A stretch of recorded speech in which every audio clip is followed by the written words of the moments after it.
പുതിയ ബിസിനസിന്റെ ചുമതല തൊഴിലാളികൾക്ക് തന്നെ ആയിരിക്കും എന്ന് ഞാൻ തീരുമാനിച്ചു. അത് നടക്കില്ല.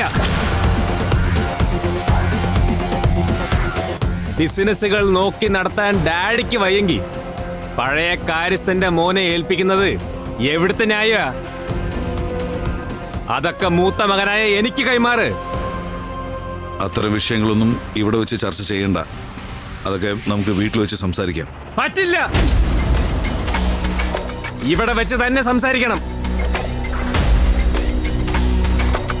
എന്റെ പേഴ്സണൽ ആവശ്യങ്ങൾക്ക് വേണ്ടി ഇനിയും ഓഫീസിൽ വന്ന് കൈനീട്ടാൻ എനിക്ക് വയ്യ. പുതിയ ബിസിനസ് എന്നെ ഏൽപ്പിച്ച ഞാൻ അത് നോക്കി നടത്തിക്കോളാം. നീ വീട്ടിൽ പോ, നമുക്ക് വൈകിട്ട് സംസാരിക്കാം. പറ്റില്ല എന്ന് പറഞ്ഞില്ലേ? ഡാഡിയോളം വളർന്ന മക്കൾക്ക് ഒന്നും വിട്ടുകൊടുക്കാതെ എല്ലാം കെട്ടിപ്പിടിച്ചിരിക്കാനാണോ ഭാവം?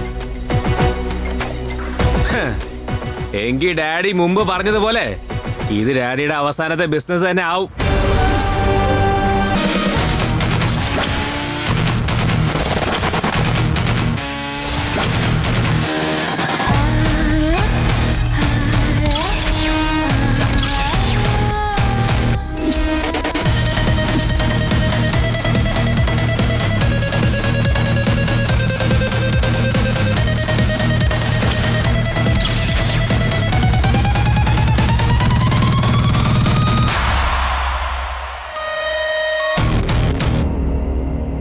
ഡാഡിയെ കബളിപ്പിച്ച് പുതിയ ബിസിനസ് ഏട്ടനങ്ങ് ഏറ്റെടുത്തോ?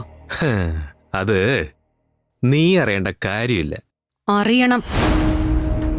ഓഫീസിൽ എന്ത് നടക്കണം നടക്കണ്ട എന്ന് തീരുമാനിക്കാൻ വേണ്ടിയാ ഡാഡി എന്നെ ബിസിനസ് അഡ്മിനിസ്ട്രേഷൻ പഠിപ്പിച്ചത്. അതൊക്കെ ആയിരിക്കും. പക്ഷേ മൂത്ത മകൻ എന്ന പ്രിവിലേജ് എന്നും എനിക്ക് തന്നെയാ. പിന്നെ പ്രിവിലേജ് ഏട്ടന്റെ കയ്യിലിരിപ്പുണ്ടാ ഡാഡി എന്നെ പോലും വിശ്വസിച്ച് ഒന്നും ഏൽപ്പിക്കാത്തത്. എന്റെ കയ്യിലിരിപ്പ് എന്തോ ആയിക്കോട്ടെ, പക്ഷേ ഈ സ്വത്തുക്കൾ മുഴുവനും ഒറ്റയ്ക്കടിച്ചെടുക്കാമെന്നുള്ളത് നിന്റെ മനസ്സിലിരിപ്പ്, അത് നടക്കില്ല. ഞാൻ ഉദ്ദേശിക്കുന്നത് നടത്തി കാണിച്ചു തരാൻ ഞാൻ. പിന്നെ നീ നിർത്തുന്നുണ്ടോ?